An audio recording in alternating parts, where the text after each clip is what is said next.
Yeah, I think the kind of connection that is now between Obama and Biden is so deep. And that is because both men are honest. And, you know, they've got a very small number of friends, but they tend to keep them very close. Right. And, you know, the vice president came in and became a very staunch supporter of the president's policy. And I think Obama knows how to identify and reward loyal friends. And I think it's going to go beyond, you know, the presidency. So I think as they vacate office, they're going to remain close friends. And it's good. It sends a message of, you know, friendship and how it can transcend so many, you know, levels. I mean, it wasn't just about the presidency for them, definitely. Yeah, it's more. It's more than that. All right, so let's move away from that. Of course, as the world bids goodbye to Barack Obama in about 7 days' time. But let's talk about the issue in Gambia now and the election dispute going on there. Jammeh saying he's actually moved to court now to ensure that they stop the inauguration of the president-elect next week. And we have mediators like Nigerian President Muhammadu Buhari who've been trying to ensure that he accepts defeat and steps down. But what is the situation shaping up to be in Gambia? Now, what's happening is, I think I like the consistent kind of pressure that is being applied on the president. And at some point, because of the olive branch that has been extended to him to go and, you know, have asylum in Nigeria, he's going to accept to move to, you know, let transition take place as it should happen. And of course, ECOWAS has made it very clear, all options on the table. So the swearing in is going to take place as planned, and he has to make sure he hands over power before Thursday next week. So it's going to happen. I expect that to happen very, very soon, because there is consensus that he lost the election. And I expect the Supreme Court, where he's gone to get the same message. You lost the election, and just let's, you know, let's have a smooth transition. Don't do that. I mean, is it justified though, because he's now calling for a new election? Is it justified considering that the Electoral Commission did tamper with the outcome somehow? Well, it's justified, of course, to seek redress in a court of law. But then again, you know, there's some kind of standards you have to meet before you can call for a repeat of the election. And I don't think it amounts to that.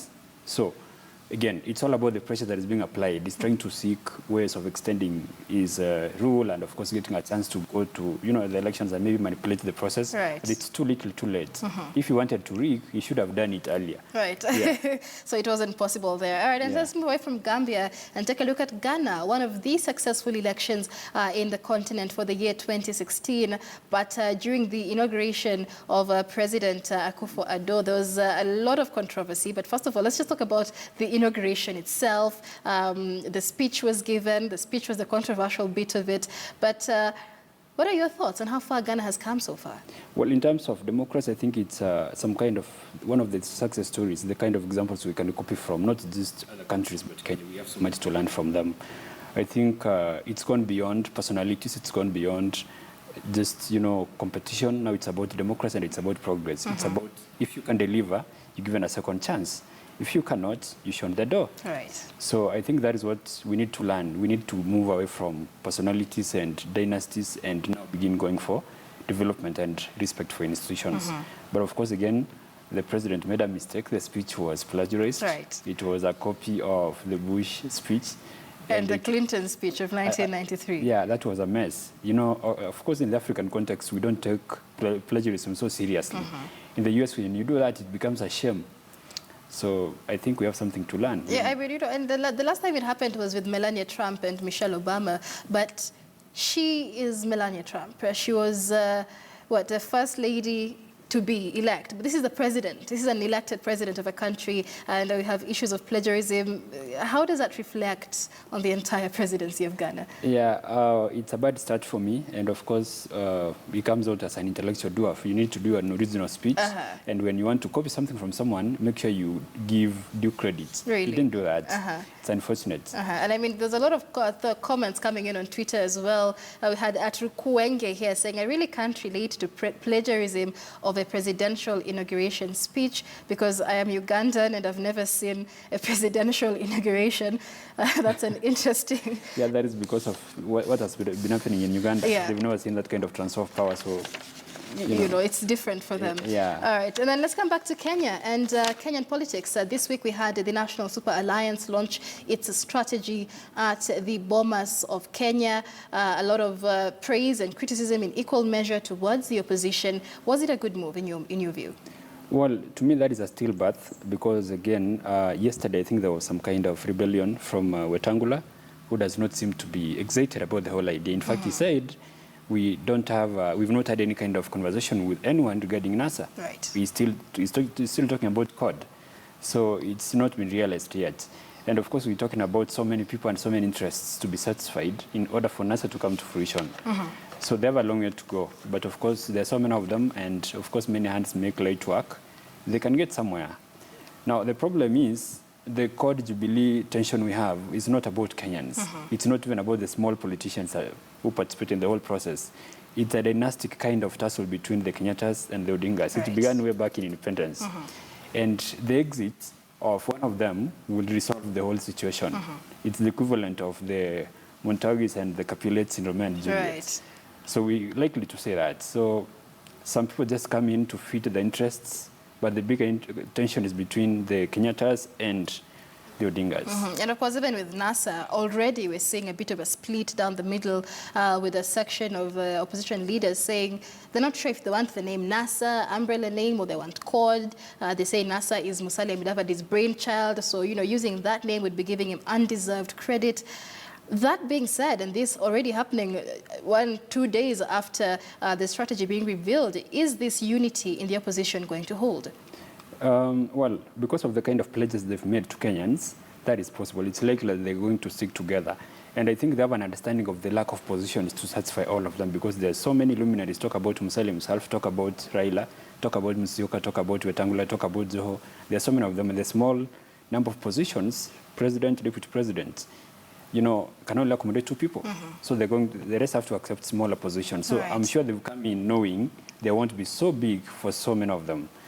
So I think it's likely to hold. And they know they expected to stick together so as to, you know, come up with a formidable kind of force against the government, Right, which right. of course, as you know, is not very popular in And some of course, places. even as we speak, the Jubilee administration is today, Jubilee Party rather, will today be holding a meeting at Kasarani with a bid for President Uhuru Kenyatta to launch the smart card. This is this 20-shilling card they've launched that will ensure that their members will vote in the nominations, will be registered as voters. And it's been hailed by a lot of Kenyans as being very tech-savvy. What are your thoughts on bringing that in? That is a good idea, but you know, that is just meant to create some kind of excitement towards Jubilee. But again, at the end of the day, there is something that is a bit annoying about Kenyan politics. It's so predictable. So if you go to Kasarani today, you'll find Kenyans from a particular section of the country being excited about the whole idea. NASA, same thing. It's not like the Ghanaian election where you can find a mixture of Ghanaians supporting a particular party, not because of tribe or whatever, but because of the development agenda. We don't have that here. So you can find Kenyans from maybe Rift Valley and Central Kenya being excited about the smart card. So if you talk to someone from another part of Kenya about the smart card, they feel like, that is just a bunch of thieves trying to come up with an idea to again come up with a jackpot. Right, you know. right. So that is the problem. But again, it's a good move in terms of, you know, including technology in politics and all that.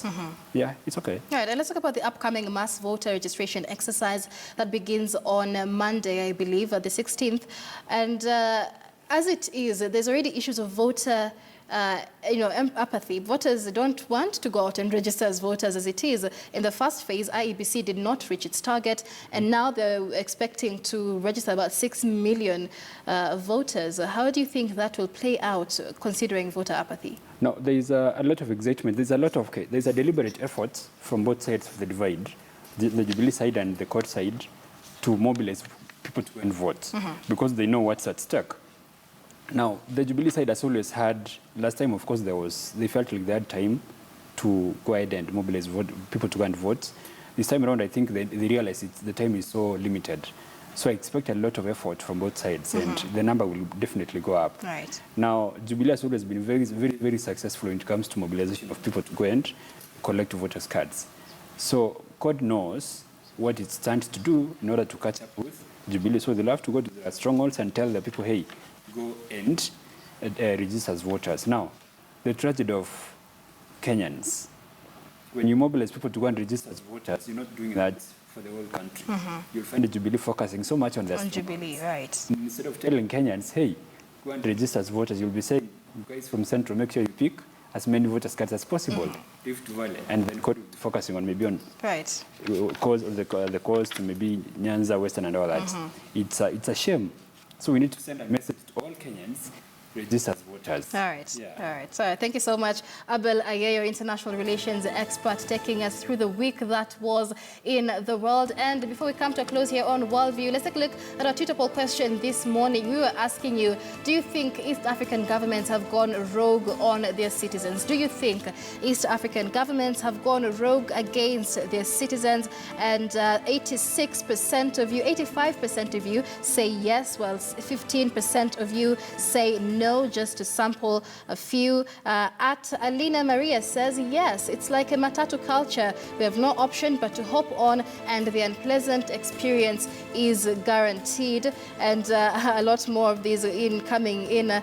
Do you think the East African governments have gone rogue against their citizens? At Yego Siang says, East African governments don't care about the citizens' standards of living. More so in Kenya, citizens are ignored. At Francis Otieno says, yes, the East African governments have gone rogue against their citizens, and this is something that cannot be tolerated. Many thanks for your comments and, of course, views on Twitter. Do keep them coming in, and that's why we wrap up Worldview this morning.